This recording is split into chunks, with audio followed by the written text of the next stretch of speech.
ያውም ተዋህዶ ሃይማኖት አንዲት ናት ያውም ተዋህዶ እመኑባት እንዳትሆኑ ባዶ እመኑባት እንዳትሆኑ ባዶ እመኑባት እንዳትሆኑ ባዶ እመኑባት እንዳትሆኑ ባዶ ሃይማኖት አንዲት ናት ያውም ተዋህዶ ሃይማኖት አንዲት ናት ያውም ተዋህዶ እመኑባት እንዳትሆኑ ባዶ እመኑባት እንዳትሆኑ ባዶ እመኑባት እንዳትሆኑ ባዶ እመኑባት እንዳትሆኑ ባዶ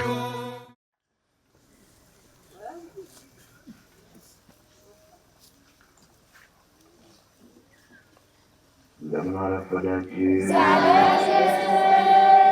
እንደምን ቆያችሁ? ለእግዚአብሔር ቤተ መቅደስ ከጣዖት ጋር ምን መጋጠም አለው? የሐዋርያው የቅዱስ ጳውሎስ መልእክት ለቆሮንቶስ ሰዎች ሁለተኛ ቆሮንቶስ ምዕራፍ 6 ቁጥር 16 ላይ ለእግዚአብሔር ቤተ መቅደስ ለቤተ ክርስቲያናችን ለእኛም ለክርስቲያኖች ከጣዖት ጋር ምን መጋጠም አለው? ከጣዖት ጋር ግንኙነት የለንም። የረከሰ ነገር ልንነካ አልተፈቀደልንም። መጽሐፈ መሳፍንት ምዕራፍ 13 ቁጥር 5 ላይ ሶምሶን የእግዚአብሔር መልአክ ከሰማይ ወርዶ እናቱን ሲያናገራት አንቺ ሴት ትጸንሻለሽ፣ ወንድ ልጅም ትወልጃለሽ። ልጁን በጸነስሽው ባረገሽ ጊዜ የረከሰ ነገር እንዳትበይ፣ የወይን ጠጅም እንዳትጠጪ፣ ፍጹም የረከሰ ነገር እንዳትነኪ። ልጁ የተለየ እስራኤላውያንን ከኤሎፍላውያን ከፍልስጤማውያን እጅ ነፃ የሚያወጣ ከእናቱ ማኅፀን ጀምሮ የተለየ ናዝራዊ ነውና ሕፃን ጽሊሎን ከሆድሽ ባረገዝሽ ጊዜ የረከሰ ነገር እንዳትበይ። እስከዚህ ድረስ ክብራችን የተጠበቀልን ሰዎች ነን። ገና ከማኅፀን ስንፈጠር ጀምሮ ወላጆቻችን የረከሰ ነገር እንዳይነኩ እግዚአብሔር ለእኛ እንዲህ ይጨነቃል። ስለዚህ ነው የእግዚአብሔር ቤተ መቅደስ ከጣዖት ጋር ምን መጋጠም አለው ብሎ ሐዋርያው ቅዱስ ጳውሎስ በማይመች አካሄድ ከማያምኑ ጋር አትተባበሩ ቁጥር 14 ላይ በማይመች አካሄድ እምነት ከሌላቸው ከካህዲዎች ጋር አትተባበሩ። ክርስቶስ ከቤልሆር ጋር መድኃኔዓለም ኢየሱስ ክርስቶስ ከሰይጣን ጋር ምን አንድነት አለው? ስለዚህ ነው የእግዚአብሔር ቤተ መቅደስስ ከጣዖት ጋር ምን መጋጠም አለው? የሚያምኑ ሰዎች ከማያምኑ ሰዎች ጋር ምን ኅብረት አላቸው? እኛ የእግዚአብሔር ቤተ መቅደሶች ነን። የእግዚአብሔር መንፈስ በእኛ ላይ ይኖራል። አሁንም በአንደኛ ቆሮንቶስ ምዕራፍ 3 ቁጥር 16 ላይ የእግዚአብሔር መንፈስ እንዲያድርባችሁ አታውቁምን? የእግዚአብሔር ቤተ መቅደስ እንደሆናችሁ የእግዚአብሔር መንፈስ እንዲያድርባችሁ አታውቁምን? ሐዋርያው ቅዱስ ጳውሎስ ማንም ሰው የእግዚአብሔር ቤተ መቅደስ ቢያፈርስ እግዚአብሔር ያፈርሰዋል። የእግዚአብሔርን ቤተ መቅደስ የሚያፈርስ ንጽሕናውን የሚያጣ የረከሰ ነገር የሚሰራ የረከሰ ነገር የሚበላ ሁሉ እግዚአብሔር ያፈርሰዋል ተብሎ ነው የተጻፈውና እንግዲህ የእግዚአብሔር ቤተ መቅደስ እኛ እግዚአብሔር ቤተ መቅደስ ነን ብያቸዋለሁ። ሰው የእግዚአብሔር የመንፈስ ቅዱስ ማደሪያ ነው። ክብሩን እስከጠበቀ ድረስ በአቋሙ በሃይማኖቱ እስከጸና ድረስ መንፈስ ቅዱስ የሚያድር በሰው ላይ ነው። እንደገናም የእግዚአብሔር ቤተ መቅደስ ቤተክርስቲያናችን ክርስቲያኖች ተሰብስበን ወደ ሕያው እግዚአብሔር የምናለቅስባት የእግዚአብሔር ቤተ መቅደስ ከጣዖት ጋር የአሕዛብ አማልክት የሰዎች ሥራ ናቸው። አፍ አላቸው አይናገሩም፣ ጆሮ አላቸው አይሰሙም፣ አፍንጫ አላቸው አያሸቱም፣ እግርም አላቸው አይሄዱበትም። አናጢዎች ናቸው የጠረቧቸው፣ አንጥረኞች ናቸው በብርና በናስ በወርቅ የለበጧቸው። የሚያምኑባቸውም የሚሰሯቸው እንደነሱ ይሁኑ ተብሏል። በመዝሙር 113 ከቁጥር 10 ላይ የሚያምኑባቸው ለጣዖት የሚበረከኩ የአባቴ አምላክ የእናቴ አምላክ ሻምበሶ ጎረብሸት ያውያው መንፈስ ጠቋር እያሉ ሻንቂት እያሉ የሚያመልኩ ሰዎች እንደነሱ ይሁኑ ተብሏል። ስለዚህ ትምህርታችን ዛሬ ህዳር 21 ቀን ቅድም በታምረ ማርያም ሞከር አድርገን አንበን ጀምረን ትተነዋል። ኤሊ የ98 ዓመት ሽማግሌ በሆነ ጊዜ 40 ዓመት ሙሉ በእስራኤል ላይ ያስተዳደረ የእስራኤልን ቤተ መቅደስ የመራ የመቅደስ አገልጋይ ሊቀ ካህናት ሆኖ በእስራኤል ላይ ሴሎ በተባለ ቦታ የእግዚአብሔርን ቤተ መቅደስ የሚያገለግልና ሊቀ ካህናት ሆኖ በሕዝቡ ላይም እንደ ንጉሥም እንደ ዳኛም እንደ ካህንም ሆኖ በቤተ መንግሥቱም በቤተ ክህነቱም የሚያስተዳደር 40 ዓመት በእስራኤል ላይ የፈረደ ይህኔ አረጋዊ 98 ዓመት የቆየ ኤሊ ልጆችን የወለደና አሳደገ። እሱ ሲሞት ግን አፍኒንና ፊንሐስን ልጆቹን በሱ ፈንታ ተካቸው። ቤተ መቅደስ እንዲያገለግሉ በእስራኤል ላይም ተቀምጠው ዳኝነት እንዲሰጡ ክፉውን ክፉ በጎውን በጎ እንዲሉት በእስራኤል ላይ በሴሎ አከበራቸው፣ ሾማቸው፣ በሱ ፈንታ ተካቸው። ልጆቹ ግን እንደሱ ሆነው አልተገኙም። አንዳንድ ጊዜ የእሳት ልጅ አመድ፣ ሌላ ጊዜ ደግሞ የእሳት ልጅ ትንታግ፣ የእሳት ልጅ ትንታግ፣ የእሳት ልጅ አመድ የሚሆኑ ሰው እንዲሁ ደግሞ ከምንም ተነስተው ታላቅነትን የሚገልጹና የታላቅነት ስራ የሚሰሩ ሰዎችም አሉ። የኤሊ ልጆች ግን እንደ አባታቸው አልነበሩም። ለአባታቸውም ጠንቅ፣ ለሀገራቸውም ጥፋት፣ ለታቦተ ጽዮንም መማረኪያ ሆኗል። በእናንተ ምክንያት ጽዮን እንደ እርሻ ትሆናለች። በእናንተ ኃጢአት ቤተ መቅደሱን በማርከሳችሁ ጉቦ በመቀበላችሁ ነቢያቶች በገንዘብ ያማርካሉ፣ ካህናቶች በገንዘብ ይሰብካሉ፣ ያስተምራሉ፣ ያገለግላሉ።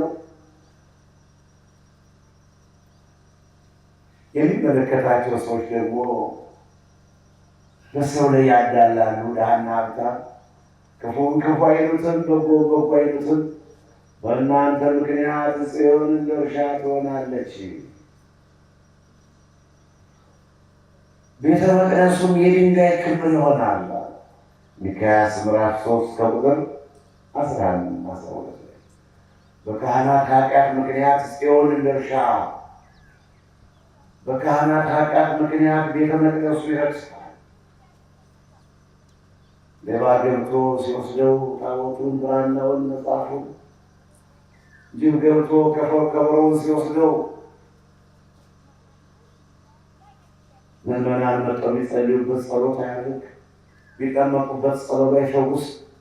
በእናንተ ኃጢአት ምክንያት ጽዮን እንደ እርሻ ትሆናለች። መቅደሱ መፍረሱ ብቻ ሳይሆን ስርዓቱ ሁሉ ይፈርሳል። ካህናቶች ሕግን ካፈረሱ፣ ካህናቶች በሕጉ በስርዓቱ ካላገለገሉ፣ ንጽሕናቸውን ካልጠበቁ፣ መስዋዕቱ በሰዓቱ በስራ በሰዓቱም በስርዓቱም ካልተሰዋ ጸበሉም አይፈውስም። ህዝብ ምዕመናንም በሩቅ መሆን በቅርብ መሆን ቢጸልይ ጸሎቱም አይሰማም። ዋናው ተራራውማ ተራራ አይደለም፣ ወንቅሸት ነው ወንቅሸት ያሰኘው የግፍ ቦታ ስለሆነ ነው። የግፍ ሰዎች ስለሆነ ነው። የዋህነት ስላለን ነው። በተፈጥሮማ ከሁላችሁ ሳንስ የልታለ የዋህነታችን ነው። ውጭ ሀገር ሆነው ሲጠሩት ፈጥኖ ይደርሳል። እኔ ለዚህ አቆሞኝ ሰው ያፈውሶ ይመለሳል። የራማው ቅዱስ ገብርኤል ከዚህ መጣችሁ ታለቅሱ ፈጥኖ ይደርሳል። ለነፍስም ለስጋም ለደዌ ነፍስም ለደዌ ስጋም ኃጢአትን የሚደመስስ መንፈስ ርኩስን የሚያቃጥል ዲያብሎስን ከእግራችን በታች ቆራርጦ የሚጥል ስንጠራው ፈጥኖ የሚሰማ እንባችን የሚመለከት ጩኸታችን የሚሰማ ዘወትር ፊቱን ወደኛ የሚያደርግ የራማው ቅዱስ ገብርኤል። ይሄ ምንድነው ልዩነቱ? ተራራውማ ተራራ ነው። ከዚህ የተዋበ አሁን አሳመር በዚህ የተዋበ ብዙ ተራራ አላለን። በኢትዮጵያ ባህላችን የተራራው ውበት አይደለም፣ አቀማመጡ መልካም አይደለም። በእናንተ ምክንያት ጽዮን እንደ እርሻ ትሆናለች፣ ኢየሩሳሌምም የድንጋይ ክምር ትሆናለች። ካህናት ሲበድሉ፣ ሽማግሌዎች ሲያጋድሉ፣ ምዕመናን እግዚአብሔርን ሲያስቀይሙት፣ ሕገ እግዚአብሔር ሲፈርስ በረከትም የለም፣ ሰላምም የለም። የተዘራው አይበቅልም፣ የበቀለው አያፈራም። ያፈራኸው ቦታ በረከት የለውም፣ ብንበለውም ጤና አይሰጠንም። መመለስ ነው ድረስ እግዚአብሔር ቢመለስ እኛ እንመለስ። ንቅስ ጀርባቸውን እንጂ ፊታቸውን አላሳዩኝም አለ ነቢዩ ኤርምያስ። ኤርምያስ ምዕራፍ 2 ቁጥር 27 ላይ ጀርባቸውን አሳዩ፣ ፊታቸውን ማሳየት ወደ እኔ መዞር ሲችሉ ወደ እኔ መዞር ነበር የሚሻላቸው። የለም እንደውም ጀርባቸውን አሳዩኝ አንመለስም ብለው ወደፊት ፈረጠጡ፣ ሮጡ። ማን ይጎዳል? የሚጎዳ ባል ነው። መፈርጠጥ ቀርቶ ክንፍ አውጥቶ ቢበቅ ሰው ልጅ የትም አይደርስም። አልመለስም ብለው ወደ እኔ መመለስን አልፈልግም ብለው ወደፊት ፈረጠጡ፣ እምቢ አሉ። ጀርባቸውን እንጂ ፊታቸውን አላሳዩኝ ይላል ነቢዩ ኤርምያስ ነው። እንግዲህ እግዚአብሔር እንዲህ አለ እያለ ነው የሚናገር። እኔ አልኩ አይደለም የሚለው እግዚአብሔር እንዲህ አለ፣ እስራኤል ጀርባቸውን እንጂ ፊታቸውን አላሳዩኝም፣ አልመለስም ብለው ወደፊት ፈረጠጡ፣ መመለስን እምቢ አሉ። እማይልን እንደ አፍኒንና እንደ ፊንሐስ ለጥፋት የፈጠረው ሰው እንደዚህ ነው። ለጥፋት ራሱ እንዲጠፋ፣ ለጥፋት አባቱ ቤተሰቡ እንዲጠፋ እንደዚህ ሆነ። ታዲያ አፍኒንና ፊንሐስ በሴሎ ቤተ መቅደሱን እያገለገሉ ቤተ መቅደሱን አረከሱት፣ ጉቦ የሚቀበሉ ነበር። በእስራኤል ሕዝብ መካከል መነጋገሪያ ሆነዋል። እነዚህ የኤሊ ልጆች በደሉን፣ አስቀየሙን፣ ቤተ መቅደሱን አረከሱ፣ መስዋዕቱን በሉት፣ ጉቦ የሚቀበላሉ፣ ድሃና ሀብታም ይለያሉ። በዛን ሰዓት ስለ አፍኒንና ፊንሐስ ብቻ ነበር የሚነጋገሩ የእስራኤል ሕዝብ በሙሉ። ሰው ጠላ፣ እግዚአብሔር ጠላ ነው። ሰው አዘነ፣ እግዚአብሔር ነው። ሰው ተመለከተ፣ እግዚአብሔር የሚመለከት እግዚአብሔር ሁሉን የሚመለከተ አምላክ ቢሆንም የሰው አፍ ክፉ ሰርታችሁ የሰው አፍ ካላመጠ በክንፍ ያነሷችሁ ችግር የለም። በክንፍ ቢጠሉ ለምን ራሱን የሚጎዳ የሰው ልጅ በአንደኛ ጴጥሮስ ምዕራፍ 4 ከቁጥር 12 እስከ መጨረሻው ክፉ ሳታደርጉ ቢጠሯችሁ፣ ሳትሰርቁ ሌባ ሳትበድሉ ክፉ ብትባሉ ብፁዓን ናቸው። ሰርቆ ገሎ ኃጢአት ሰርቶ መታማት እንጂ ምንም ኃጢአት ሳይሰሩ ቢታሙት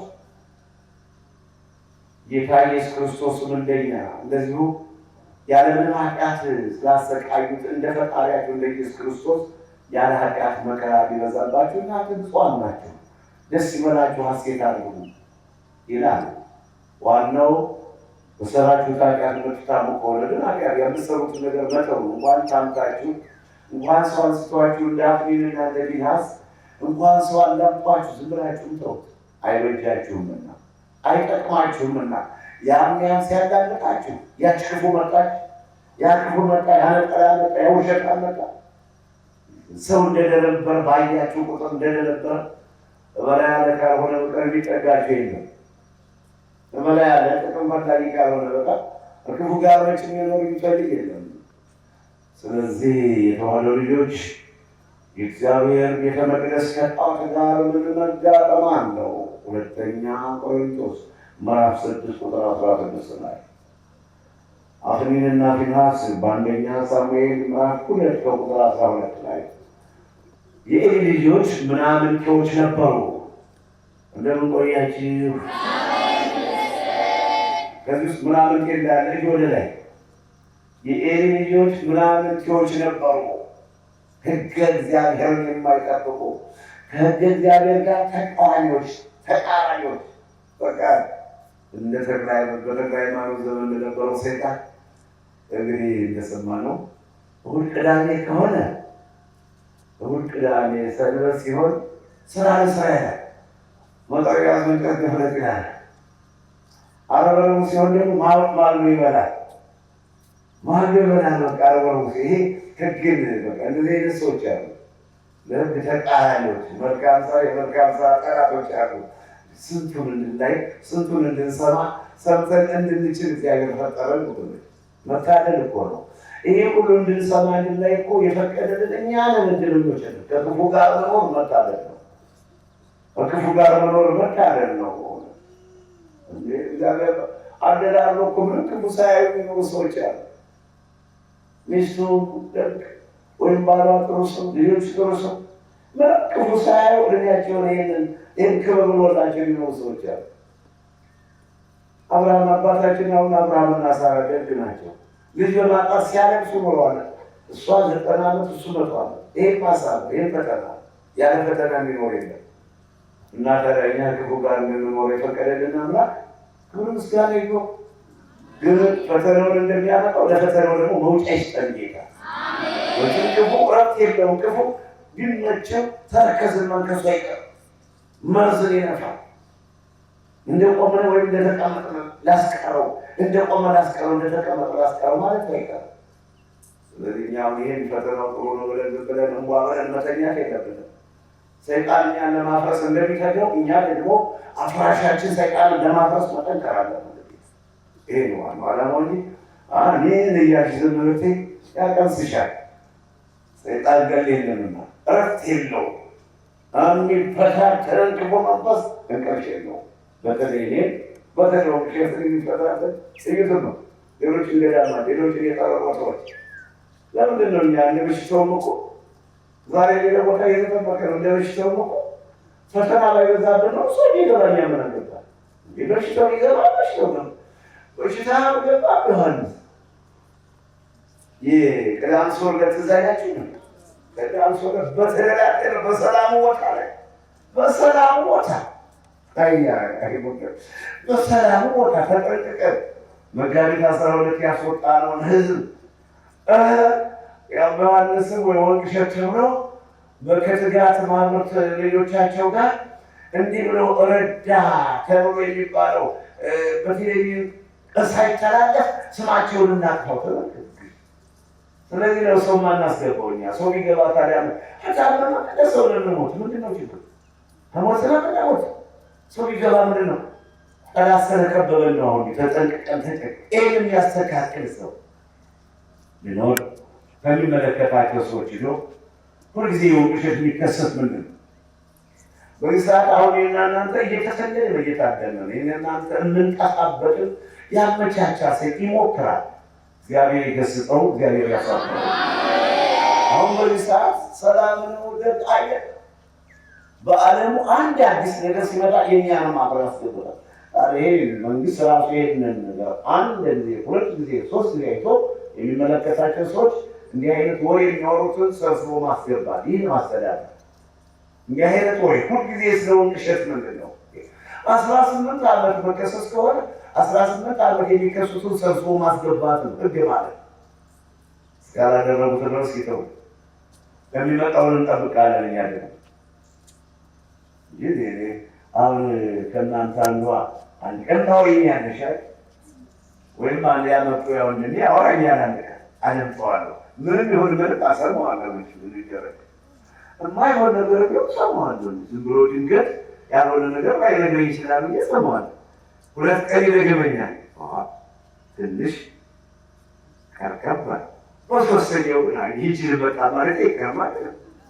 የሶስት ጊዜ ሰው አይሽብኝ 18 ዓመት በክረምት የሚከሰስ ገና መሸለም ነው ያለበት እኮ። ይሄ ጠላቶቹ የበዙ መልካም ይሰራሉ። ይሄ ዘንቦለጡ ሁሉ እየመጣ ቦርሳ እየያዘ ቀሚሱን እየጎተተ ወንቅሸት የሚል ይሄ ገዳም አፍራሽ ነው። የኦርቶዶክስ የተዋህዶ ጠላት ነው። የታሪክ ጠላት ነው። ሰብስቦ እኔ ዳኛውን የሰብስቤ ለማስገባው ቀጥቅጥ የለም። የኔ ፍርድ እውነቱን እውነት ውሸት ውሸት ነው። እንዲህ ዋና ሩሩህ መስዬ ብታያቸው ህግን ለመጠበቅ ጨካኝ ነው። ጨካኝ ያልሆነ ሰው ግን አይጠብቅም። ሁለተኛ ቆሮንቶስ ምዕራፍ 6 ቁጥር 16 የእግዚአብሔር ቤተ መቅደስ ከጣዖት ጋር ምን መጋጠም አለው? አክሊልና ፊናስ ምናምንቴዎች ነበሩ። እግዚአብሔርን ሕግ ይተላለፉ፣ ቤተ መቅደሱን ያፈርሱ፣ ሕዝቡን ያንገላቱ ነበር። በአንደኛ ሳሙኤል ምዕራፍ 2 ቁጥር 12 ላይ አክሊልና ፊናስ አባታቸው ኤሊ መከራቸው።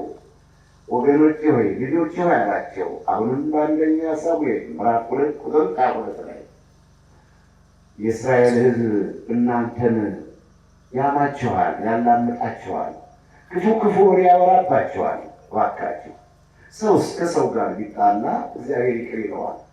ሰው ግን ከእግዚአብሔር ጋር ከተጣላ ማን ይቅር ይለዋል? ኧረ ተው ልጆች አላቸው። ኤሊ ልጆቹን መከረ። ነገር ግን ወስኖ ማባረር ከስራ ማውረድ አልቻለም። በዚህ ምክንያት በአክሊልና በፊናስ በኤሊ ምክንያት እግዚአብሔር ለሳሙኤል ተገለጸለት። ሳሙኤል ሆይ በኤሊ ቤት ለሚሰማ ሁሉ ሁለቱን ጆሮዎችን ጭው የሚያደርግ መከራ መጣበታለሁ። ሁለቱን ጆሮዎችን ጭው የሚያደርግ የሚያስደነግጥ ለሰሚ የሚከብድ መከራ መጣበታለሁ። በሱም በዘሩ እንግዲህ ሽማግሌ እሱ የ98 ዓመት ነበር። ከዚህ በኋላ ግን ሽማግሌ አይፈጠርም ከነሱ እሱ ሕፃን እንደሆኑ በወጣትነት ያልቃሉ። የእድሜያችን ማጠር የኃጢአት ብዛት ነው። ኃጢአተኛ ስለሆነ ነው ሳናስበው የምንከሰት። አድግ ሲሉ ወልደው ሲያሳድጉ ልጆቻቸውን አይተው ሳያምኗቸው በሬው ላሙ መኪናው ቤንዚ ይላሉ፣ ጣጥለው ትሄዳሉ። ኤሊ ተረገመ። ልጆቹ በደሉ። እሱም ልጆቹን ወስኖ ፈርዶ ማስተካከል አልችላለን። ከእግዚአብሔር ይልቅ ልጆቹን ፈራ፣ ከእግዚአብሔር ይልቅ ልጆችን አከበረ። እንደምን ቆያቸው? እኔ ከላይ ሆነ ከታች ሁልጊዜ ስለ እግዚአብሔር ቃል መናገርን የምፈልግ እንዳልወቀስ ነው። ኤሊ መወሰን ስላቃተው እኛም ከምሰራው እስከ ነፍስ ክታድረስ መስራት የሚገባኝ እየሰራው ነው ያለው። ባልሰራ እግዚአብሔር ስለሚገስጠኝ፣ ስለሚቀጣኝ፣ ስለሚቀየምብኝ። ኤሊ እሱ ማስተማረት ይችላል፣ ልጆቹ ናቸው። ወረዱ ብሎ ሌላ መሰው መተካ ሲችል መከራቸው እንዲያሉ ዝም አላቸው። ስለዚህ ኤሎፍላውያንን አስነሳ፣ ፍልስጤማውያንን ለዘመቻ አስነሳ። በአክሊልና በፊናስ ዘመን ፍልስጤማውያንን ጎረቤት ሀገሮች ተነሱና ጦርነት ተገጠመ። ጦርነቱ ሲፋፋም የእስራኤል ሰዎች እና ፍልስጤማውያን ጦርነት ሲገጥሙ በአንድ ጊዜ ብቻ ለአንድ አፍታ 4000 ሰዎች ወደቁ። እንዲህ ተደርጎ አያውቅም። እስራኤላውያን ጦርነት ሲገጥሙ ማባረር ብቻ ነው። ከሰማይ የእሳት በረዶ ይወርድላቸዋል። ፀሐይ በገባዖን ትቁም፣ ጨረቃም በኤሎን ሸለቆ አለ። መጽሐፈ ኢያሱ ምዕራፍ 10 ቁጥር 10 እና 11 ላይ ከገባዖን ሰዎች ጋር ኢያሱ እስራኤልን ሕዝቡን ይዞ ጦርነት በገጠመ ጊዜ ፀሐይ ልትገባ በመስኮቷ ስትቃረብ ፀሐይ በገባዖን ቁሜ እንዳትንቀሳቀሽ ያላት፣ ጨረቃም በኤሎን ሸለቆ ቁም አለ። ጦርነቱ ጠላቶቹን ድል እስኪያደርግ ድረስ 12 ሰዓት ፀሐይ ባለችበት ቆመች። እስከዚህ ድረስ ነው እግዚአብሔር ለእስራኤላውያን የሚጠብቃቸው የሚረዳቸው። እንዴት ሲፈልግ እንዲያርጉ ይረዳቸዋልና መልካም ሲሰሩ ፈጣሪያቸውን ሲፈሩ። ያን ጊዜ ግን በአፍኒንና በፊንሐስ ምክንያት በኤሊ ምክንያት የእግዚአብሔር መንፈስ ከእስራኤላውያን ሸሽቷል። ከእግዚአብሔር ከእስራኤላውያን ርቋል። የእግዚአብሔር ክንድ ከኤሎፍላውያን ላይ ሆኖላቸዋል። ጦርነት ሲገጥሙ 4000 ሰዎች ወደቁ። በዚህ ተደናገጡና እንዴት አዲስ ነገር ሆነ? ምን ያህል መከራ ገጠምን ብለው ታቦተ ጽዮን የእግዚአብሔርን ታቦት ይዘው ወደ ዘመቻው ለመዝመት ፈለጉ። ያን ጊዜ ጦርነት ሲገጥሙ ሲከብድባቸው ታቦት ይዘው ይዘምቱ ነበርና ታቦቱ ከተያዘ ደግሞ ካህናቶች አፍኒንና ፊንሐስ ናቸው። የኤሊ ልጆች አብረው ዘመቱ። አሁንም ውጊያ ከኤሎፍላውያን ጋር ገጠሙ። ጦርነቱ ተፋፋመ። በአንድ ጊዜ ብቻ 30,000 እስራኤላውያን ወደቁ። የበለጠ የከፋ ነገር። አፍኒንና ፊንሐስም የእግዚአብሔርን ታቦት እንደያዙ ተማረኩ። አፍኒንና ፊንሐስ በሰይፍ ወደቁ። ታቦተ ጽዮን ተማረከች። ይህንን እያወራ አንድ ከጦር ከዛ ከውጊያው ያመለጠ ሰው ወደ ሴሎ እያወራ እየተናገረ በከተማው እስራኤል ተማረኩ፣ ታቦተ ጽዮን ተማረከች፣ አፍኒንና ፊንሐስ ሞቱ እያለ እያወራ ሲሄድ ኤሊ የዘመቻውን የጦርነቱን ወሬ ለማድመጥ ከወንበር ላይ አደባባይ ቁጭ ብሎ ነበረ። ከወንበር ላይ ተቀምጦ ነበር። አልበላም አልጠጣም ብሎ የሚሆነውን የጦርነቱን ወሬ ሳልሰማ ፍጻሜውን ሳልሰማ ብሎ ሲጠባበቅ ወሬኛው ከተማውን አናወጠው። ከተማዋ በጩኸት ተጥለቀለቀች። ምንድን ነው ብሎ ሲጠይቅ ወሬኛው እኔ አሁን ከዘመቻ ነው ከጦር ሜዳ ነው የመጣሁት። ሁለቱ ልጆች አፍኒንና ፊንሐስ ሞተዋል፣ የእግዚአብሔር ታቦት ተማርካለች ሲል ደነገጠና ወደቀ። ከወንበሩ ላይ አንገቱ ተሰብሮ ሞተ። ክፉ ልጅ እናት አባቱን ያጠፋል። እንግዲህ እንዲህ ብለን እንተውና የእግዚአብሔር ቤተ መቅደስ ከጣዖት ጋር ምን መጋጠም አለው? ያን ጊዜ ኤሎፍላውያን ፍልስጤማውያን የእግዚአብሔርን ታቦት ወስደው ከጣዖት ቤቱ ከዳጎን ይህንን ለማምጣት ነው ሁሉ የዘረዘርነው። ከጣዖት ቤታቸው እነሱ የሚያመልኩት ዳጎን የሚባል ጣዖት ነው። ጣዖት እጅ ያለው አፍ አለው እግር ያለው ተደበልሎ ቁሟል፣ በክብር አቁሞታልና የጣዖቱ ካህናት እየገቡ ያጥናሉ፣ ያከብራሉ፣ ያመሰግናሉ፣ ይለምናሉ። እና ወስደው የእግዚአብሔርን ታቦት ከዳጎን ጋር አስቀምጧል። የእግዚአብሔር ቤተ መቅደስ ከጣዖት ጋር ምን መጋጠም አለው? ያለ ሐዋርያው ጳውሎስ ወስደው አምረው ታቦተ ጽዮን ዘብተው ሲወጡ ማርደው ካህናቶች ገስግሰው ለጣዖታቸው ለአምላካቸው ምስጋና ሊሰጡ ሲሄዱ ዳጎን ወድቋል መሬት። ታቦተ ጽዮን ጥለዋለች። በበነገው ደንግጠው አንስተው በበነገው ደግሞ እንደነበር አድርገው በክብር አቁመው ሲሄዱ ማርደው ሲገሰግሱ ሲሄዱ እንዲያውም ወድቆ እጁ ለብቻ እግሩ ለብቻ ወገቡ ብቻ ደግሞ ቤጫ ተደበልብሎ ብቻውን አገኙ ተሰባብሮ። የእስራኤል ታቦት የእግዚአብሔር ታቦት ክንዱ ጠንክሮብናል፣ እጁ በርትቶብናል፣ ጣዖታችን ሰባበረው። ከእንግዲህ በእኛ ላይ መከራ እንዳይመጣብናሉና በእነሱ ላይ ደግሞ እባጭ የሚባል በሽታ ለቀቀባቸው። እንደ አሁን እንደ ኮቪድ በሽታ በሀገሪቱ ላይ አዛጦን በሚባል አውራጃ የእግዚአብሔር ታቦት በተቀመጠችበት ቦታ ላይ አቤኔዘር ወስደው ወደ አዛጦን ሀገሪቱ ሁሉ በበሽታ ተጥለቀለቀች። አይፈጀን ይሄ እስራኤል አምላካቸው ክንዱ ጠንክሮብናል፣ ምን እናድርግ አሉ። እንደገና ወደ አስቀሎና ወደ ሌላ ቦታ ከዚያም ይሄድ ነው በሄደበት ሁሉ በታቦተ በታምረ ማርያም እንደሰማችሁት መጀመሪያ መጨረሻ ላይ ግን ወደ ዳዊት ከተማ እንዲሄድ ተደርጓል። ስለዚህ ነው እንግዲህ እርሳችን የእግዚአብሔር ቤተ መቅደስ ከጣዖት ጋር ምን መጋጠም አለው? እግዚአብሔርን ታቦት ወስደው ከጣዖት ጋር አንድ ቀን ጥላው አደረች፣ በሁለተኛው ሰባበረችው፣ አነካከተችው። እንደዚህ ነው የእኛ እምነት የእኛ ሃይማኖት ኃይል አለው።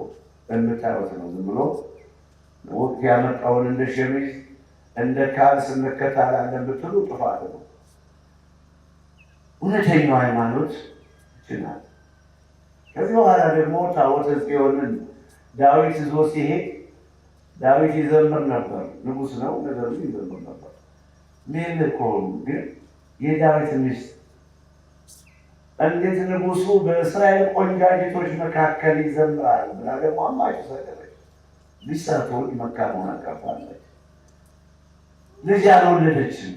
ልጅ የመውለድ ዕድል አልገጠማትም። እና ዛሬ ባሉን የምናከብረው ዳጎን የተሰባበረ በማጥፋታቸው አንድ ጊዜ 4,000 ሌላ ጊዜ 30,000 እስራኤላውያን ወደቁ። ባፍኒንና ቤቲን አስጥቷል። ዛሬ ካጠፋችሁ ሕግን ተላለፋችሁ ለእናንተም ጥሩ አይደለም፣ ለሀገርም ጥሩ አይደለም። በሀገሩ ላይ ችግር የሚመጣ ራቡ፣ አንበጣው፣ በሽታው የሚታዘብ መስዋዕት ያለ እግዚአብሔር ኑሮ ፍጥረቱን ማጥፋት አይፈልግም። እግዚአብሔር ስለ ወዶን ነው የፈጠረን። ወዶን ነው ይሄንን የፀሐይ ብርሃን የሰጠን። ሌሊት የምናርፍበትን ያን ጨለማ፣ ዝናቡን በወራቱ፣ እሸቱን በጊዜው፣ ዱሮ ሁሉ ፍሬ ያደረገው ይሉ ፍሬ ያለው ከዛፉ አልተከልነው ውሃ ካላጠጣነው ብዙ ምግብነት ያላቸው ቤሩ ዛፎች አሉ። እንደገና ለፍተን የምናፈራው ስንዴው፣ ጤፉ ሁሉ ነገር ባርኮ ሰጥቶናል። ነገር ግን ኃጢአቱን እንድንሰራ አይፈልግም። እንድንክደው እንድንተላለፈው አይፈልግም። አንድ ሰው ለሁለት ጌቶች አይገዛም ይላል። ለጣዖትና ለእግዚአብሔር፣ ለገንዘብና ለእግዚአብሔር መገዛት አይቻልም።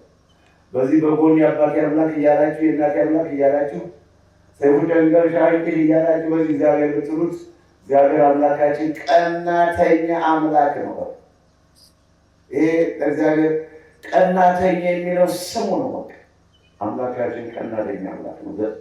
ዘጸአት ምዕራፍ 20 ቁጥር 3 እና 4 ላይ ለእግዚአብሔር አምላካችሁ ቀናተኛ አምላክ ነው፣ ከኔ በቀር ሌላ አምላክ አታምልኩ። ዳጎንንና ታቦቱን ከአንድ ላይ ማኖርም አይቻልም። ስለማይቻል ሰባብራለች። እናንተም እግዚአብሔርንና ሰይፉ ጨንገር ያውለው መንፈስ እያላችሁ ወይም ደግሞ ገንዘብን እንደ ጣዖት የምታመልኩ ከዚህም የተለየ ደግሞ ቂም በቀል ያላችሁ ተንኮለኛ፣ ባህሪያችን ነው፣ ልምዳችን ነው፣ ግብሬ ነው አልተው እያላችሁ ሰውን የምታሳዝኑ ሐሜተኞች፣ ትዕቢተኞች፣ ቂመኞች፣ ቂምዛችሁን ማትረቁ፣ ነቅሳችሁን ማትረቁ፣ የነከሳችሁትን ካልጠፋላችሁ የማትመለሱ ክፉ ሰዎች፣ ይሄ ያው ማምለክ ማለት ነው። በጣዖታቸው አመነዘሩ። በመዝሙር 105 ቁጥር 38 ጣዖት በማምለካቸው ለጣዖት በመስገዳቸው አመነዘሩ። ማመንዘር ማለት ከሴትና ከወንድ ብቻ ሳይሆን ሌላ አምላክ ማምለክም ማመንዘር ነው። ክፉና አመንዝራ ትውልድ ምልክትን ይሻል ይላል በማቴዎስ ምዕራፍ 12 ቁጥር 38 ላይ። ክፉና አመንዝራ ጠማማ ትውልድ ምልክትን ይሻል። መምህራን ዛሬ ገሌ መምህር ነው ያስተማረ፣ ዛሬ ቄስ ገሌ የቀደሰ፣ ዛሬ ገሌ ነው እያለ ትምህርቱን ትቶ ሰውን እንደመረጠ፣ ለትምህርቱ ትቶ ለሰው ክብር እንደሰጠ እንግዲህ ከሰማይ መልአክ ይወርድ በተሰጣችሁ ምስጋና ካልሰጣችሁት እግዚአብሔርን አዲስ ነገር ማየት አትችሉምና የእግዚአብሔር ቤተ መቅደስ ከጣዖት ጋር ምን መጋጠም አለው? ክፉና በጎ ደግሞ መጋጠም የለም። ክፉን ለዩት ይላል። እኔ ጋር ናችሁ? በአንደኛ ቆሮንቶስ ምዕራፍ 5 ቁጥር 13 ቁጥር 8፣ 9፣ 10 እስከ መጨረሻው ሳይሆን ክፉን ለዩት። አሁን ለየችው እኮ የእግዚአብሔር ታቦት ሰባበረው። እኛም ከክፉ ጋር መተባበር የለባችሁ። ቢያንስ ቢቻላችሁስ ከሰው ሁሉ ጋር በሰላም ነው ይላል ሮሜ ምዕራፍ 12 ቁጥር 18 ላይ ከሰው ሁሉ ጋር በሰላም ነው። በሰላም አትስደቡት፣ በሰላም አትምቱት። ከዚህ በተረፈ ግን ፍቅር አታሳዩት። ክፉ ከሆነ 4-5 ጊዜ መከረን እንዲህ ካለ ካልተመለሰ ይሄ ሌላ ዕቅድና ሌላ ዓላማ ያለው የማፍረስና ገዳሙ እስከ መቼ ፈርሶ አባገሌ እስከ መቼ ሙተው እያለ የሚጠብቀውን አረመኔ እሱ ጋር መተባበር ብዙም የሰላምታ ስጦታ የለም። መኖር ብቻ መኖር ይችላል። ነገር ግን መተባበር በአማ ቁጥር መሳቅ ሰላምታ እየሰጡ የወዳጅነት ስራ ክልክል ነው። ክፉን ከመካከላቸው አውጡት ብሏል። ለዩት። ክፉ አብራችሁ አትብሉ፣ አብራችሁ አትጠጡ፣ ሰላም አትበሉት፣ ከቤቱ አትግቡ። አንደኛ ዮሐንስ ምዕራፍ 1 ቁጥር አሁንም 9 10 እና 11 ብዙዎች ሐሰተኞች ነቢያት መጥተዋል። ሐሰተኞች ነቢያት በመካከላችሁ ይገኛሉ። ስለዚህ እውነተኛውን ሕግ እግዚአብሔር የኢየሱስ ክርስቶስን ትምህርት የማያመጣ ሰው ከሆነ አትተባበሩት፣ ቤታችሁም አታስገቡት። ኢየሱስ ክርስቶስ በሥጋ እንደመጣ ከድንግል ማርያም እንደተወለደ የማያስተምር፣ የማይናገር፣ የማይመሰክር ይህንን ቃል ይህን ትምህርት የሚቃወም ከሆነ አታስገቡት፣ አትተባበሩ፣ ሰላም አትበሉ፣ አትቀበሉት፣ አብራችሁት አትብሉ፣ ለዩት። የእግዚአብሔር ታቦት ዳጎንን እንደሰባበረችው እኛ መስደብ አንፈልግም። መማታት ክልክል ነው፣ ግን መተባበር ክልክል ነው። ከሌባ ጋር መተባበር፣ ሰው እያማ ወንድምህን እያማ አብራችሁ ማማት፣ ቁጭ ብላችሁ ማድነ ባይሆን እዚህ ገዳማችን ማስተካከል፣ ዓለሙን ማስተካከል ይከብደናል። በዚህ ገዳም ግን አሜተኛ ከሆነ ጥላችሁ ተነሱ፣ ወይም ዝም ብሎ አትሳቁለት። ሰው እያማ ከሳቃችሁለት ፈቅዳችሁለታል ማለት ነው። እናንተ አሜተኛ ናችሁ ማለት ነው። ምንድን ነው? እየሳቱና እያሳቱ ይላል ሮሜ ምዕራፍ 1 ቁጥር መጨረሻ ላይ ቁጥር 31 ላይ እየሳቱ ይስታሉ። ስሁታን ናቸው፣ ክፎች ናቸው፣ በጎ ሕሊና የላቸው፣ አረመኔዎች ናቸው። ሰላም አይፈልጉም፣ ይስታሉ። መሳት ብቻ ሰው ደግሞ ያስታሉ፣ ያማሉ፣ ያሳማሉ። ቁጥራችሁ እንድታደንቋቸው ጥላችኋቸው ተነሳቸው እነሱ አፋቸውን ይዛሉ። ቁጥራችሁ ካላደመጣችሁ ካልሳቃችሁላችሁ ያፈራሉ። እስከዚህ ነው እና እኛ በጎ ሰዎች ገና ሶምሶን ከእናቱ ማኅፀን የረከሰ ነገር እንዳትለይ እናንተ እንዴት ነው? ቅዱስ ጴጥሮስ ያለው ይሄ ከሰውነት እንኳን ስችል የረከሰ ነገር በልቼ አላውቅም ያለ ሐዋርያት ሥራ ምዕራፍ 10 ቁጥር 9 እና 10 በሰፊ በአራት ማዕዘን በተያዘ መጋረጃ ላይ ስዕለ አራዊትን ስሎ ከሰማይ ወርደው ጴጥሮስ ርቦት ሳለ እረድና ብላ ተባለ። አይ እኔ በፍጹም ከሕፃንነቴ ጀምሮ የረከሰ ነገር በልቼ አላውቅም። አሁንም እኛ የረከሰ ነገር ከረከሱ ሰዎች ጋር ከሐሜተኞች፣ ከሌሎች ሰላምን የማይፈልጉ መፍረሳችን የሚወዱ እገሌ ሙታ ገሌ ተሰዶ ገሌ ጠፍቶ እያሉ አሁን ከመካከላቸው ሰው ሊቀነስ ደስ የሚለው ሰዋል፣ ሰው ወጥቶ ደስ የሚለው ሰዋል። እኛ ያው ሲቀር ይቀራል እንጂ ሻንጣውን ይዞ ሲገባ ደስ እንደሚለን ታውቃላችሁ። ሁላችሁ ምስክር ናችሁ። ብሎ ተፈውሶ መዳኑ መፈወሱ መመስከሩ ደስ እያለ ሲሄድ ግን ይከብዳል ነበር። ስተውተው በበሽታው ምክንያት ሶስት የኔ ውሳኔ ለስጋዊ ነገር አይደለም። ይህንን ውሳኔ ስጋዊ ሰዎች አይወስኑትም። ከስጋዊ ጥቅም ጋር ካያያዙት እንዴት ሰው ይለቃል? የፈለገ መጥቶ እዚሁ የሞተ ይሞት እንጂ ብሎ ነው። መንፈሳዊነት ግን ለመወሰን ይመቻል። መንፈሳውያን ሰዎች በደስታ ጊዜ ደስታውን ለመቀበል እንወስናለን። ደስ አለን ብለን ደንግጠን የምናመጣው ጣጣ ያለ ፈተና ሲመጣም ፈተናውን ለመቋቋም እንወስናለን። መንፈሳዊነት የመንፈስ ቅዱስ ስራ ለመወሰን ቅርብ ነው። ስጋዊ ሰው ነው። በቃ ወንድሜን እንዴት አድርጌ ወንድሜ እንዴት ይሞታል፣ ወንድሜ እንዴት ይታመማል፣ ለይደርስ ስራ ሰራ ነበር ነው ያለ ጳውሎስ። ወጣት ሳቢ ወጣትነትን ስራ ሰራ ነበር፣ ጎልማሳ ሳቢ ጎልማሳነትን ስራ ሰራ ነበር። አሁን ግን ይህንን ትቻለዋል። እኛ ሊሳለ ልክ ነው። እንዲያው ከቤተሰብ ሳለን ወላጆቻችን ሲታመሙ ጭንቅ ይለን ነበር። የለም አሁን ያቀረ ተለወጠ፣ መንፈስ ቅዱስ ቀየረው። አሁን ሕገ እግዚአብሔር ሲፈስ ብቻ ነው። እናቴን እንዳጣው እናንተም ደግሞ ልጆቻችሁን እንደምታውቁ የሚጨነቅ ሕገ እግዚአብሔር ሲፈስ ነው። ልሳለ ልክ ነው። ሩሩ በመሆኔ ከቶ እናቴ ከቶ እኔ ብሞት መሬት ቢውጠኝ ወድ ነበር አይደለም። አሁን ተው፣ አሁን ሕግን መፈጸም ብቻ፣ ሕግን ማከናወን፣ ሕግን መስራት፣ ሕገ እግዚአብሔርን ማክበር እንጂ ለሚመጣው ነገር ሁሉ በቃ መወሰን ነው። መጨነቅ፣ ግራ መጋባት፣ ተስፋ መቁረጥ ፈጣሪን ማማት አያስፈልግም። ደስ ይለናል። ህዝብ ሳለ አመሰገነ፣ ደከመን ሳለን ቁመን ከዚህ ውጭ አገር ሆነው በቀጥታ ስርጭት የሚመለከቱ ስለ እግራቸው ይሁሉ ፍጹም እንዴት ይታያቸዋል? እግራችን አለመንቃቱ ከዚህ ሰዓት ላይ እየቆምን እዚህ ረመንጨበት ላይ ከዚህ አስፋልት ላይ በዛ በሚያዝያ ፀሐይ እየቆምን እግሮች እስከማለት ድረስ ነው ውጭ አገር ሆነው የሚመለከቱ። ደከመን ሳለን አገልግለናል። በቃ ብሎ ሲዘጋው ደግሞ በቃ በመምጣቱም ደከመን ብለን ተስፋ አንቆረጥንም። ዛሬ አልወጣም ብዬ አልቀረውም ታዩኛለን። እስካለሁ አለሁ ሲቀርም ደግሞ ለምን ይቀራል ብዬ የማመጣው ነገር የለም። እግዚአብሔር ይመስገን። ክርስትና ማለት ይሄ ነው። ሲኖራችሁ ማመስግኑ፣ ስታጡ ማመስግኑ። ማግኘት ነው ቃለው አለ ክርስቶስ። ማጣትን አውቃለሁ፣ በማጣቱ ኖሬበታለሁ፣ በማግኘቱ አድጌበታለሁ። ምን ድህነትን አውቃለሁ፣ ሀብትን አውቃለሁ። እንግዲህ እግዚአብሔር ቤተ መቅደስ ከጣዖት ጋር ምን መጋጠም አለው? ይህ በማይመች አካሄድ ከማያምኑ ጋር አትተባበሩ። ክርስቶስ ከቤልሆር ጋር ምን ክብረት አለው? ቤተ መቅደስ የእግዚአብሔር ቤተ መቅደስ ከጣዖት ጋር ምን መጋጠም አለው? እኛ የምናምን ደግሞ ከማያምኑ ሰዎች ጋር ለመኖር ብቻ እንጂ ክብረት የለንም እያልን ነው ያስተማረን። እንግዲህ በሚቀጥለው በሰርክ ፕሮግራም የበለጠውን መማማር እንሞክራለን።